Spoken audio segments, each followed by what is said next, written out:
ದೊಡ್ಡ ಮನೆಯ ಆಟಕ್ಕೆ ವೈಲ್ಡ್ ಕಾರ್ಡ್ ಸ್ಪರ್ಧಿಗಳಾಗಿ ಶೋಭಾ ಶೆಟ್ಟಿ ಮತ್ತು ರಜತ್ ಎಂಟ್ರಿ ಆಗಿದೆ. ಮನೆಗೆ ಬರ್ತಿದ್ದಂತೆ ಶೋಭಾ ಸಖತ್ ವೈಲ್ಡ್ ಆಗಿ ಆಟ ಆಡ್ತಿದ್ದಾರೆ.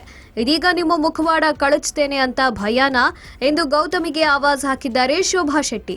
ಉಗ್ರಂ ಮಂಜು ನಂತರ ಗೌತಮಿ ಜಾಧವ್ ಕೂಡ ಶೋಭಾ ಕಡೆ ಬೆಟ್ ಮಾಡಿ ಕ್ಯಾಪ್ಟನ್ಸಿ ರೇಸ್ನಿಂದ ಹೊರಗಿಡಲು ಹೆಸರು ಸೂಚಿಸಿದ್ದಾರೆ.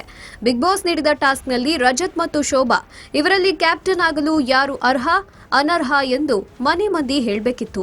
ಗೌತಮಿ ಅವರು ಶೋಭಾರನ್ನು ಕ್ಯಾಪ್ಟನ್ ಆಗಲು ಅನರ್ಹ ಎಂದಿದ್ದಾರೆ. ಗೌತಮಿ ಅವರು ಶೋಭಾ ಶೆಟ್ಟಿ ಅವರನ್ನ ಹೊರಗೆ ಇಟ್ಟಿದ್ದಾರೆ. ಅವರು ಕೊಟ್ಟ ಕಾರಣಕ್ಕೆ ನಿಮ್ಮಲ್ಲಿ ಪಾಸಿಟಿವ್ ಇಲ್ವೇ ಇಲ್ಲ, ಇರೋದೆಲ್ಲ ನೆಗೆಟಿವ್ ಎಂದು ಗೌತಮಿಗೆ ನೇರವಾಗಿ ಚಾಟಿ ಬೀಸಿದ್ದಾರೆ ಶೋಭಾ. ಶೋಭಾ ಅವರು ಅನರ್ಹ ಅಂತ ಯಾಕೆ ಹೇಳ್ತಿದ್ದೇನೆ ಅಂದ್ರೆ, ಮೊದಲಿಗೆ ನನ್ನ ಮುಖವಾಡ ಕಳಚಬೇಕು ಅನ್ನೋದು ಶೋಭಾ ಅವರ ಗುರಿ. ನಿಮ್ಮ ಟೀಮ್ಗೆ ನಾನು ಬಂದ್ರೆ ನೀವು ಅದೇ ಗುಂಗಿನಲ್ಲಿ ಇರ್ತೀರಾ ಹೊರತು ನನ್ನ ಪಾಸಿಟಿವ್ ಕಡೆ ನೀವು ನೋಡೋದೇ ಇಲ್ಲ.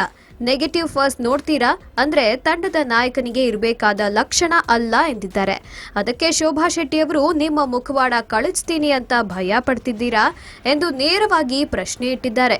200 ದಿನ ಇದ್ರೂ ಸಾಧ್ಯವಿಲ್ಲ ಎಂದು ಶೋಭಾಗೆ ಗೌತಮಿ ತಿರುಗೇಟು ನೀಡಿದ್ದಾರೆ. ಅದಕ್ಕೆ ಶೋಭಾ ಶೆಟ್ಟಿ ಮಾತನಾಡಿ, ಆಡಿಯನ್ಸ್ ಆಗಿ ನಾನು ನಿಮ್ಮನ್ನ ಹೊರಗೆ ನೋಡಿದಾಗ ಪಾಸಿಟಿವ್ ಅಂತ ಹೇಳ್ತೀರಾ, ಆದ್ರೆ ನಿಮ್ಮಲ್ಲಿ ಇರೋದೆಲ್ಲ ನೆಗೆಟಿವ್, ಪಾಸಿಟಿವ್ ನಿಮಗೆ ಇಲ್ವೇ ಇಲ್ಲ, ಇರೋದೆಲ್ಲ ನೆಗೆಟಿವ್ ಎಂದಿದ್ದಾರೆ. ಅದಕ್ಕೆ ಗೌತಮಿ ಅವರು ಪಾಸಿಟಿವಿಟಿ ನನಗೆ ಅಂತ ಇಟ್ಕೊಂಡಿದ್ದೇನೆ ಎಂದಿದ್ದಾರೆ.